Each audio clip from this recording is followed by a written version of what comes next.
itu dikatakan ayat yang ke-10, nyanyikanlah nyanyian baru bagi Tuhan. Itu tema ulang tahun PGI. Dan pujilah Dia dari ujung bumi, hai kamu yang turun ke laut, hai segala isinya, isi laut gitu ya, dan pulau-pulau dengan segala penduduknya. Next. Semoga terbaca. Ya. Bapak Ibu, setelah mengalami histerektomi saya, setiap hal yang ada di Alkitab, bahkan yang tidak saya pelajari di kelas teologi, itu saya temukan dalam perjalanan sekarang ini. Saya mengajak Bapak Ibu, ini tidak ada di tema PGI, tapi saya mau izin menambahkan untuk memperlengkapi Yesaya. Bapak Ibu, kemarin sore saat matahari terbenam jam begini, saya sedang mengambil waktu untuk membaca Deuteronomi Yesaya sampai selesai, sedikit aja, hanya pasal 40 sampai pasal 48. Ketika saya membaca Deuteronomi Yesaya itu, air mata saya mengalir karena romantis sekali, gitu ya, indah sekali. Bapak Ibu, kalau ada waktu silahkan, tapi jangan yang pas lagi ramai, nggak enak kalau saya menghayati. Hayati setiap kata Tuhan yang ada di sana, itu indah sekali. Lalu ketika membaca itu saya teringat sesuatu ini, perkataan Tuhan Yesus di atas kayu salib sebelum Dia mengatakan sudah selesai, Dia mengatakan aku haus. Nah, aku haus. Banyak para teolog kalau berbicara ekoteologi, mereka menghayati bahwa ketika Kristus wafat, darahnya itu mengalir, menyentuh tanah, menembus tanah, masuk sampai ke dalam air. Jadi dihayati bahwa kematian Kristus di kayu salib, darahnya tidak hanya untuk saya dan Bapak Ibu, tapi darahnya juga menyentuh bumi dan memulihkan bumi. Itu kadang dipakai untuk menjadi dasar berbicara ekoteologi. Yang kita bahas hari ini ekoteologi. Tadi kita bicara alam, betapa pentingnya itu ekoteologi.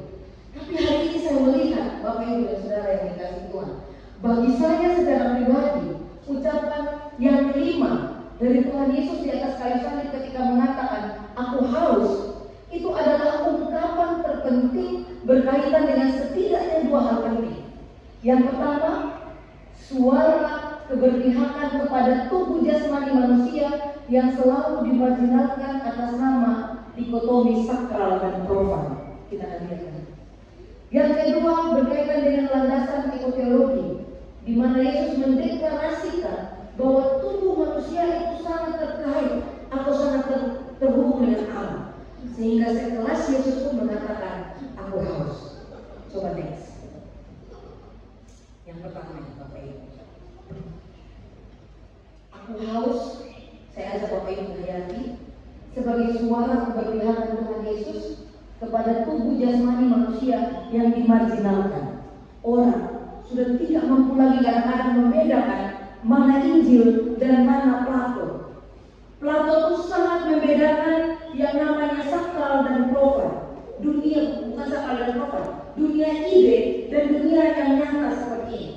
Jadi dia membedakan ini ideal, ini nyata. Ada orang berbeda di ide, tapi tidak berbeda di dalam kehidupan yang nyata, yang fisik. Nah itu dibawa masuk dalam pemahaman iman, lalu orang sangat memisahkan apa yang dinamakan sakral dan apa yang dinamakan profan. Profan itu duniawi. Kalau jiwa, kalau roh itu sakral. Tapi kalau tubuh begini profan, udahlah nggak apa-apa, nggak penting. Akhirnya lama-lama tubuh kita marginalkan. Bukti kita marginalkan sampai saya sudah mengalami histerektomi juga kalau saya bisa menghayati ini. Saya mengajak Bapak Ibu melihat ketika Tuhan Yesus mengatakan aku haus, Dia sedang mematahkan dikotomi berpikir yang memisahkan sakral dan profan, sakral dan duniawi. Dia sedang berpihak kepada manusia yang tubuhnya terluka. Selama ini kalau orang ada luka di kulit, Allah ambil beta diri selesaikan. Tapi kalau ada luka di hati, pasti Tuhan akan memulihkan luka batin itu. Kita berdoa seperti itu. Tapi kalau ada luka di kulit, luka di kulit, nanti juga jadi bengkok. Kita membedakan. Tapi saya melihat kata aku haus itu Bapak Ibu, Yesus sedang berpihak kepada tubuh yang terluka. sudah mulai sedikit, atau yang sudah intens seni rambut seperti saya, gitu. Tuhan berpihak kepada kita. Tubuh yang sudah mulai merosot karena usia. Aku haus, itu adalah nyanyian baru. Tadi kan katanya saya nyanyikan nyanyian baru di telinga saya. Ketika merenungkan firman ini, saya mendengarkan nyanyian baru, yaitu aku haus. Nyanyian baru, aku haus adalah nyanyian baru yang menyatakan bagaimana Kristus begitu menghargai tubuh dan kerapuhannya yang mudah terluka itu, serta mengakui keterkaitan erat antara tubuh dengan ciptaan lain. Sekelas Yesus Kristus, sebelum mengatakan aku selesai, masih urus-urusan duniawi. Jadi bagaimana kita murid-murid Kristus tidak mengurus yang begitu? Tidak bisa. Tetap harus diurus gitu ya. Karena ada Kristus juga di sana. Bisa nggak Kristus di atas kayu salib itu ketika dia merasakan haus, dia menyelesaikan sendiri tanpa minta minum? Bisa nggak Bapak Ibu? Bisa nggak Kristus menghilangkan rasa hausnya sendiri? Sama seperti membuat batu menjadi roti. Bisa nggak? Bisa. Karena itu bagi saya ketika dia memilih mengatakan aku haus, itu bukan sesuatu yang kebetulan. Sekelas Yesus Kristus mengatakan itu ada maksud yang lain, menunjukkan kepada saya dan Bapak Ibu, ingat tubuh ini terkait sekali dengan alam. Sekelas Tuhan meminta air yang dari alam, mengurus hal duniawi yang selalu kita sepelekan tadi, sebelum mengatakan sudah selesai.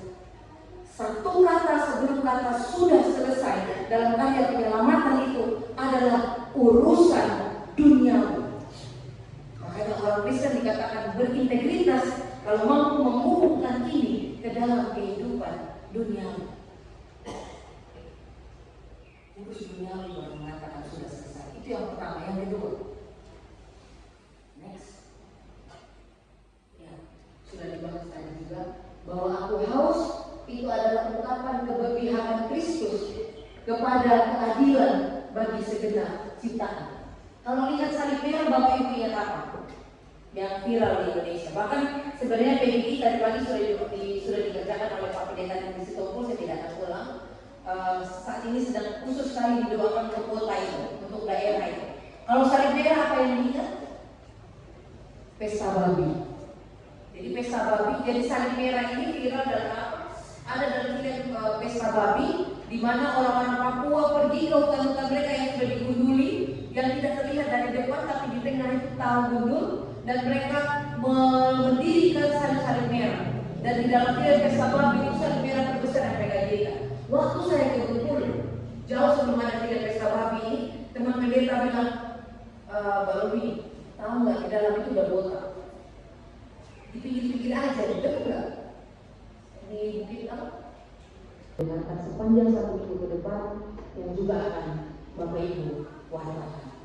Selamat untuk mendengarkan dan menyanyikan nyanyian baru. Amin buat firman Tuhan saat kedua untuk kita. Damai di dunia, dan kita lakukannya, kita ulang 2 kali.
diberikan kesempatan bagi paduan suara 26 untuk menyampaikan pujian kepada Tuhan dengan judul pujian Jadikan Hatiku Istana Cintamu.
Pujian yang sangat indah, Bapak Ibu, ini lagu favorit saya.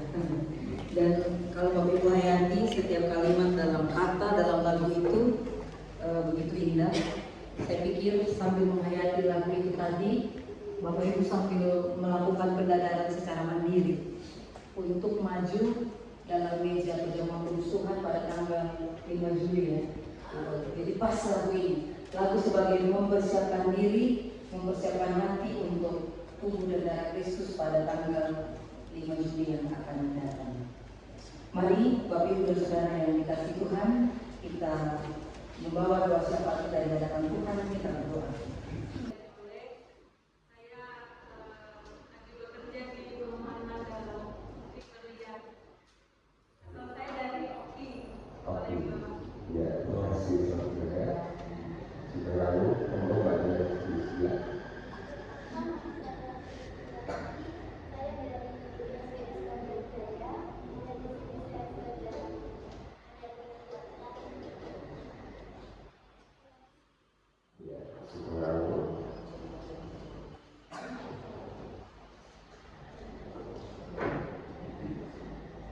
Bagi Bapak Ibu, jika ada yang merayakan ulang tahun kita pada minggu ini dan undang sebagai berdiri.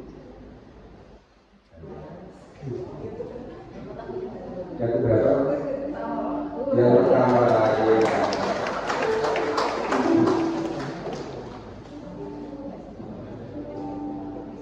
Isinya mana? Isinya Mas? Biasanya dua nggak ada yang iya.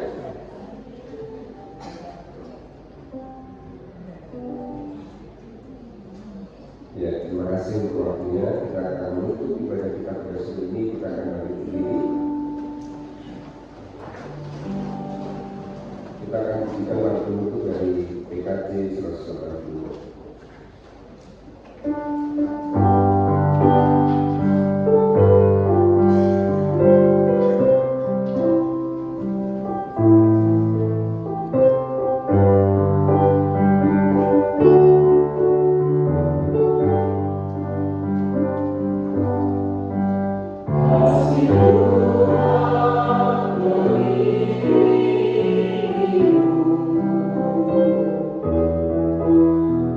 Sayang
sip. Makasih ya, Mas Aram. Thank you. Sama-sama. Makasih ya, Mbak Ana ya.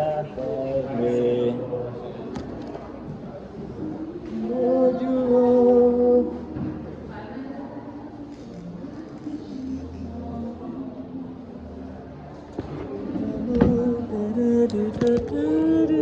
Tiani Kristiani Hotmaida Sihole. Sihole. Sihole itu nama marga. Iya, Lele, yang Batak yang bapaknya apa ibunya? Bapak Bapak, ibunya orang? Jawa. Oh, pantesan wajahmu itu wajah Jawa, tapi kok Sihole gitu namanya bapaknya Batak. Kristiani Hotmaida Sihole. Nah, kenalan sama Mbak Mbak Kesi dari Bandar Jaya. Memang warga GKS Bandar Jaya. Sebenarnya saya juga masih partisipasi. Partisipan. Berarti ya, apa kenal dengan Pendeta Kurniawan pernah lah ya. Oke. Terus di sini karena apa? Di Bandar Lampung. Belajar bahasa Inggris. Oh, kursus. Kursus bukan kuliah tapi kursus. Iya. Kan saya sudah guru. Oh, udah guru. Jadi mau lanjut ke jenjang berikutnya mau belajar bahasa Inggris gitu. Oh, ikut di mana? IF atau di Di KILV, Kampung Inggris. Oh gitu. Oke, Mbak Kesit. Ini tadi Mbak siapa? Maya. Maya ingin belajar itu. Nah, Maya sama Kesi hubungannya gimana? Enggak, kami satu kamar asrama. Oh, asrama, satu asrama. Bapak kenal Arca ya? Tadi aku dapat fotonya. Kenal siapa? Arca, itu teman saya. Arca. Iya. Dikirim itu. Iya, dikirim. Iya. Bentar, Kesi memang udah Kristen. Kalau Maya belum. Maya kerja atau masih sekolah bagaimana? Mau masuk kuliah. Mau masuk kuliah. Tinggal di Baik Wekanan. kanan. Di sini ikut siapa? Di sini sama asrama juga. Oh, masuk asrama. Jadi istilahnya ngekos di sini. Ngekos. Udah dapat sekolahnya? Udah di mana? Di Semarang. Semarang. Iya. Semarang, Jawa Tengah. Iya betul. Loh, berarti harus pindah dari sini dong. Iya betul. Oh, tapi ingin belajar itu. Ya nanti berarti di Semarang ya lanjutnya ya. Iya di sini juga cuma bentar. Tadinya ya ikut daftar di sini juga di Bandar Lampung. Iya tapi nggak keterima. Nggak keterima, dapatnya di Semarang. Ya nggak apa-apa lah. Anak saya itu ada di Surabaya, ada di Palembang, ada di Jogja. Waktu itu sekarang udah rampung semua. Ya gimana ya? Ya risiko ya disyukurin aja ya. Nyatanya rampung juga loh, Maya. Ya, oke. Silakan yuk. Ini Maya, ini Kesi.